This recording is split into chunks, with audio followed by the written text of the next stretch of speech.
మీకు impostor syndrome ఉందా? ఏంటి ఇంపోస్టర్ సిండ్రోమ్?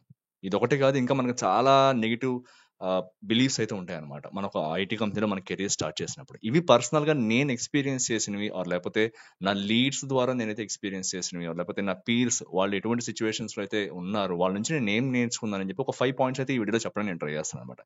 మెయిన్ అన్నమాట మన కెరీర్‌ని బ్లాక్ చేసేవి ఇవే అన్నమాట. మనకు తెలీవు. యాస్ ఎ ఫ్రెషర్‌గా మనం జాయిన్ అవుతాం. ఎన్నో యాస్పిరేషన్స్ ఉంటాయి. ఎన్నో యాంబిషన్స్ ఉంటాయి. అది చేయాలి, ఇది చేయాలి అని చెప్పి మనమైతే ఒక ఐటీ జాబ్‌లో జాయిన్ అవుతాం. జాయిన్ అయిన తర్వాత మన చుట్టుపక్కల ఉన్న ఎన్వైరన్మెంట్ వల్ల మన మైండ్ అనేది చాలా ఎఫెక్ట్ అవుతుంది అనమాట. మనకు తెలియకుండానే మనం ఒక రకమైన ఇన్సెక్యూరిటీ ఫీలింగ్ లోకి అయితే వెళ్ళిపోతాం, సరైన సపోర్ట్ లేకపోతే. ఎవరికైతే ఇవన్నీ బాగా అలవాటు ఉందో లేకపోతే చిన్నప్పటి నుంచి చూస్తున్నారో వాళ్ళైతే తొందరగా అయితే కోపప్ అవుతారు. కానీ ఎవరైతే నాలాంటి వాళ్ళు అసలు ఎటువంటి బ్యాక్గ్రౌండ్ లేని వాళ్ళు ఫస్ట్ టైం వస్తున్నారు ఇండస్ట్రీ కంటే, వాళ్ళకైతే నేనైతే ఖచ్చితంగా ఈ విషయాలు అయితే చెప్దాం అనుకుంటున్నాను అనమాట ఈ రోజు. ఎందుకంటే మీరు ఇటువంటి సిచ్యువేషన్ లో కనుక ఉన్నారంటే ఈ వీడియో చూడండి, చూసి ఇందులో నుంచి అయితే బయటికి రండి అనమాట. సో ఇంకా డిలే చేయకుండా వీడియోలోకి వెళ్ళిపోతాం. ఫస్ట్ వచ్చేసి ఇంపోస్టర్ సిండ్రోమ్. సో దీనివల్ల ఆల్మోస్ట్ నాకైతే దీనివల్ల ఈ ఇంపోస్టర్ సిండ్రోమ్ వల్ల ఆన్ సైట్ ఆపర్చునిటీ వదులుకున్న వాళ్ళు కూడా నాకు తెలుసు అనమాట. అంత అలాగే ఎఫెక్ట్ చేస్తుంది మనిషిని. ఏంటి ఇంపోస్టర్ సిండ్రోమ్ అంటే, నేనేం చేయలేను అని చెప్పి ఒకడు ఫిక్స్ చేయకముందే మనకు మనమే ఫిక్స్ అయిపోవడం అనమాట. నా చుట్టుపక్కల ఉన్నవాడు చాలా స్కిల్ ఉంది, వాడికి చాలా స్కిల్ ఉంది, వాడు చాలా ప్రోగ్రామింగ్ బాగా చేస్తాడు, వాడు డెవలప్మెంట్ వర్క్ అంతా చాలా బాగా చేస్తాడు, వాడు టెస్టింగ్ స్క్రిప్ట్స్ అన్ని చాలా బాగా రాస్తాడు, నేను అలా చేయలేను, నా వల్ల కాదు, ఒకవేళ నేను చేసినా అంత పర్ఫెక్ట్ గా చేయలేనేమో, వాడంత బాగా చేయలేనేమో, వాడికైతే మంచి మంచిగా అప్రిషియేషన్స్ అన్ని వస్తుంటాయి క్లయింట్ నుంచి, నాకు అలా రావు, నేను చేయలేను, నా వల్ల కాదు.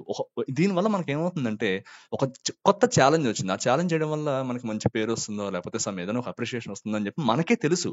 కానీ మనం ఏమంటే మన లోపల ఉన్న ఈ ఫీలింగ్ అనేది, ఇంపోస్టర్ సిండ్రోమ్ అనేది మన పని చేయనివ్వదు అనమాట. ఆ ఛాలెంజ్ ని యాక్సెప్ట్ చేయనివ్వదు అనమాట. సో ఈ విధంగా మనల్ని మనమే తక్కువ చేసుకుని అవతల పక్క వాళ్ళతో పోల్చి ఎన్నో ఆపర్చునిటీస్ అయితే మనమైతే లూజ్ చేసుకుంటాం అనమాట. సో నేను కెరీర్ స్టార్టింగ్ లో ఫ్యూ మంత్స్ అయితే ఇదే సిండ్రోమ్ తో అయితే నేనైతే ఇబ్బంది పడేవాడిని. నాకు అర్థమయ్యేది కాదు. అరే మనం చేయలేకపోతున్నాం ఏంటి, వాళ్ళైతే చిన్నప్పటి నుంచి అన్ని చేసుకొచ్చారు, ఎవరికి ఏది చిన్నప్పటి నుంచి ఏది రాదు ఫ్రెండ్స్. ఎప్పుడు కూడా అందరూ అక్కడ దిగి వాళ్ళని వాళ్ళు మలుచుకుంటారు ఆ విధంగా చేయడానికి. సో ఈ పర్టికులర్ థింగ్ తో అయితే నేనైతే చాలా ఇబ్బంది పడ్డాను అనమాట. బట్ మా సీనియర్ సపోర్ట్స్ తో అట్ ద సేమ్ టైం మా పీర్ సపోర్ట్స్ అయితే నేను ఇందులో నుంచి బయటికి రాగలిగాను. బట్ ఏమంటే ఎవరైతే ఇటువంటి థింకింగ్ తో ఉన్నారో వాళ్ళైతే డెఫినెట్ గా ఈ థింకింగ్ ఆపేయండి. మీరు అనుకున్న దానికన్నా మీరు డెఫినెట్ గా ఇంకా చాలా బాగా చేయగలుగుతారు. మీరు అంత నమ్ముతారో నాకు తెలియదు, నేనైతే మిమ్మల్ని నమ్ముతాను. మీరైతే ఖచ్చితంగా చేయగలుగుతారు ఏదైనా సరే. మీరు నమ్మండి, ఫస్ట్ మిమ్మల్ని మీరు నమ్మండి. ఏ పనైనా సరే కొత్త ఛాలెంజ్ వచ్చిందంటే మీరు తీసుకోండి, తీసుకుని మీరైతే చేయండి, ఆ పని చేయడం స్టార్ట్ చేయండి అనమాట. అండ్ సెకండ్ వచ్చేసి ఫియర్ ఆఫ్ ఫెయిల్యూర్ అనమాట. చాలా మంది అనుకుంటూ ఉంటారు, అమ్మో ఇప్పుడు ఈ టాస్క్ మనకేమంటే ఒక ప్రాజెక్ట్ స్టార్ట్ చేస్తున్నప్పుడు లేకపోతే స్ప్రింట్ స్టార్ట్ చేస్తున్నప్పుడు సపోజ్ ఒక ఫ్రంట్ అండ్ డెవలపర్స్ ముగ్గురు ఉన్నారు, బ్యాక్ అండ్ డెవలపర్స్ కొంత నలుగురు ఉన్నారు, టెస్టర్స్ కొంతమంది ఉన్నారు అనుకోండి.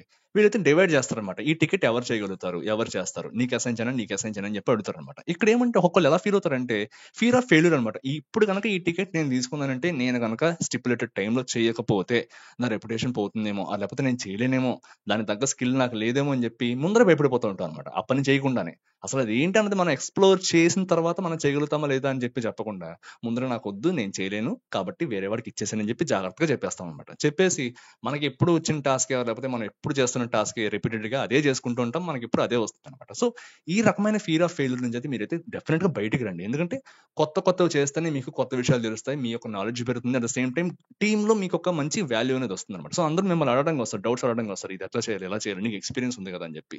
వీళ్ళు ఏం చేస్తుంటారంటే అలా చెయ్యరు.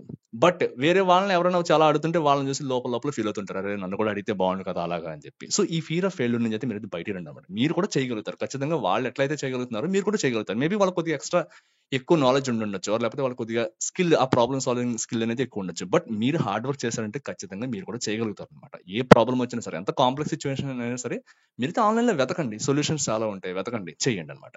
అండ్ నెక్స్ట్ వచ్చేసి పూర్ వర్క్ లైఫ్ బ్యాలెన్స్ అనమాట.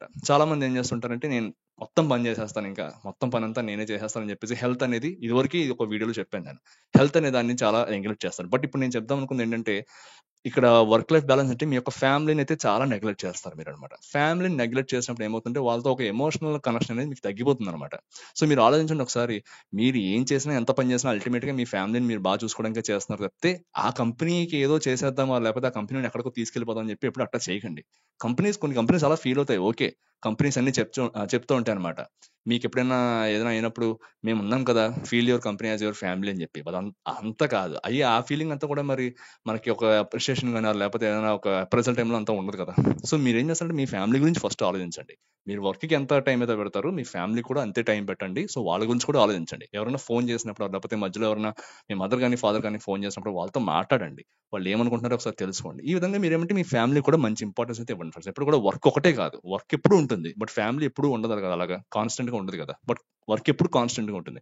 మీరు లేకపోయినా ఆ పని ఇంకోళ్ళు ఎవరైనా వచ్చి చేస్తారు. బట్ మీ ఫ్యామిలీలో మీరు లేకపోతే వేరే ఎవరు వచ్చి ఎవరు భర్తీ చేయరు కదా. సో మీ ఫ్యామిలీకి కూడా మీరు మంచి ఇంపార్టెన్స్ అయితే ఇవ్వండి అనమాట. మీరు వర్క్ చేసుకుంటేనే. మీకు ఉంటాయి కెరీర్ గోల్స్ ఉంటాయి, ఆస్పిరేషన్స్ ఉంటాయి. At the same time family కూడా మీరు కావాలి. మీకు కూడా ఫ్యామిలీ కావాలి. ఇదైతే గుర్తుపెట్టుకోండి. అండ్ నెక్స్ట్ వచ్చేసి కొంతమంది సీనియర్స్ ఎలా ఉంటారంటే ఒక రకమైన యాటిట్యూడ్‌తో ఉంటారనమాట. ఒక 5 ఇయర్స్ లేకపోతే 4 ఇయర్స్ ఎక్స్‌పీరియన్స్ లాగానే యెస్ నేను సీనియర్‌ని. నేనైతే చాలా హ్యాండిల్ చేసేసాను ఇలాంటివి అని చెప్పి అనుకుంటూ ఉంటారనమాట. ఒక రకమైన బ్యాడ్ యాటిట్యూడ్ అనేది వాళ్ళలో డెవలప్ అవుతుందనమాట. సో ఇటువంటి ఒకటి గుర్తుపెట్టుకోండి. ఓకే. 95% ఎవరు అలా ఉండరు. అందరూ సపోర్ట్ చేయాలనే ఉంటారనమాట. ఇటువంటి బ్యాడ్ యాటిట్యూడ్ ఎవరికైతే డెవలప్ అయిందో ఒకటి గుర్తుపెట్టుకోండి అనమాట. ఏమంటే వీళ్ళ దగ్గరికి ఎవరు వెళ్లరు. వాలంటరీగా వాళ్ళ దగ్గరికి వెళ్లి నాకు హెల్ప్ చేయగలుగుతావా? లేకపోతే ఇది నాకు ఏమైనా ఒక ఇష్యూ ఉంది నువ్వేమైనా సపోర్ట్ చేయగలుగుతావు అని చెప్పి ఎవరు అడగరనమాట. ఎందుకంటే వాళ్ళ దగ్గరికి వెళ్తే ఒక రకమైన ఇన్సెక్యూరిటీ ఫీలింగ్ వస్తుందన్నమాట. వీడు ఎప్పుడు కూడా పక్కన గేల్ చేస్తూ మాట్లాడతాడు, లేకపోతే హేళన చేస్తాడు, ఎప్పుడు అన్ని వీడిగా వచ్చి అనుకుంటాడు, పక్కవాడికి ఏం రాదనుకుంటాడు.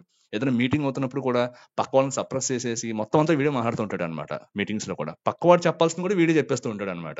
సో ఒక టైప్ ఆఫ్ యాటిట్యూడ్ తో ఉంటారు అనమాట వీళ్ళు. సో ఇటువంటి యాటిట్యూడ్ అని వాళ్ళ దగ్గర కొద్దిగా జాగ్రత్తగా ఉండండి అనమాట. ఎందుకంటే ఇటువంటి పీపుల్ వల్ల ఏమవుతుందంటే ఒక ఫ్రెషర్స్ సపోజ్ నేనే ఎగ్జాంపుల్ చెప్తాను అనమాట.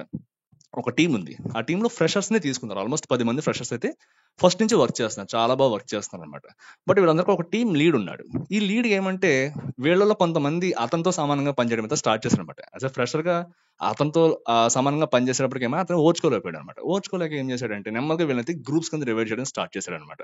సో ఒకరి మీద ఒకరికి చెప్పడము, వాడు అట్లా చేస్తున్నాడు, ఇట్లా చేస్తున్నాడు, నువ్వు ఎలా చేయి, నీకు మంచి రేటింగ్ ఇస్తా అని చెప్పి ఇట్లాంటి పాలిటిక్స్ అనమాట. అన్ని రంగాల్లోనూ పాలిటిక్స్ ఉంటాయి. బట్ ఇందులో కొద్దిగా ఇటువంటి వాళ్ళు కూడా ఉంటారు అనమాట. సో వీళ్ళైతే కొద్దిగా జాగ్రత్తగా చూడండి.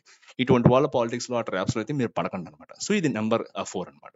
అండ్ నెక్స్ట్ వచ్చేసి మైక్రో మేనేజ్మెంట్ చేసే లీడ్స్ అనమాట కొంతమంది. సో సపోజ్ మీరు గుర్తుపెట్టుకోండి, మిమ్మల్ని ఎవరైనా మైక్రో మేనేజ్మెంట్ చేస్తున్నారు అనడానికి ఒక మీకు గుర్తు ఏంటంటే ఎవ్రీ అవర్ మిమ్మల్ని అయితే రిపోర్ట్స్ అడుగుతుంటారు అనమాట. ఏం చేసావు లేకపోతే ఎవ్రీ ఫ్యూ మినిట్స్ లేకపోతే ఎవ్రీ డే మిమ్మల్ని మరీ గుచ్చి అడగడం, స్క్రమ్ మీటింగ్స్ లో వాటిలో కూడా మిమ్మల్ని ఎక్కువ అడగడం, ఇవన్నీ చేస్తూ ఉంటారు అనమాట మైక్రో మేనేజ్మెంట్ చేయడం. ఎందుకంటే వాళ్ళకి మీ మీద ఒక పర్సనల్ గ్రడ్జ్ ఉండొచ్చు, లేకపోతే మిమ్మల్ని ప్రాజెక్ట్ లో తీసడానికి రెడీగా ఉండొచ్చు, లేకపోతే మీ పర్ఫార్మెన్స్ బాగోకపోయి ఉండొచ్చు అన్నమాట ప్రాజెక్ట్ లో. సో బట్ ఎవరంటే కొంతమంది కావాలని చేస్తుంటారు అనమాట. సో వీళ్ళ దగ్గర నుంచి కూడా మీరైతే కొద్దిగా జాగ్రత్తగా ఉండడానికి ట్రై చేయండి అనమాట. ఎందుకంటే అటువంటి ప్రాజెక్ట్ లో మీకు కనుక వీలైతే అక్కడ నుంచి మర్యాదగా వేరే ప్రాజెక్ట్ వెళ్ళిపోవడానికి ట్రై చేయండి, లేకపోతే కంపెనీ మారిపోవడానికి ట్రై చేయండి తప్పితే ఇటువంటి మైక్రో మేనేజ్మెంట్ చేస్తున్నారు, నన్ను అయితే కొద్దిగా ప్రెషర్ చేస్తున్నారు అని చెప్పి మీకు అనిపించిందంటే మాత్రం ఖచ్చితంగా అక్కడి నుంచి అయితే వెళ్ళిపోవడానికి ట్రై చేయండి అనమాట. ఎందుకంటే ఇంకా ఫిట్ అవ్వలేము, మనం ఆ ఎన్వైరన్మెంట్ లో ఫిట్ అవ్వలేము అనమాట. సో ఈ విధంగా కొన్ని క్వాలిటీస్ అయితే ఉంటాయి అనమాట. నేను పర్సనల్ గా ఫేస్ చేసిన లేకపోతే నేను పక్క వాళ్ళని చూసిన అనమాట. సో ఇటువంటి సిచ్యువేషన్స్ మీకు వచ్చినప్పుడు మీరైతే వాటినైతే ఫేస్ చేయండి. ఫేస్ చేసి మీ వల్ల అయినంత వరకు మీరైతే ఫైట్ చేయండి. ఇంకా లేదు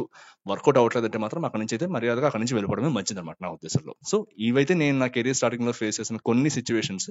సో ఎవరైతే ఇటువంటి వాటితో అయితే ఫీల్ అవుతుంటారో, లేకపోతే బాధపడుతుంటారో, లేకపోతే సప్రెస్ గా ఫీల్ అవుతుంటారో వాళ్ళైతే ఒకటే గుర్తుపెట్టుకోండి ఎప్పుడు కూడా, వేరే వాళ్ళకన్నా మీరు ఎప్పుడు తక్కువ కాదు.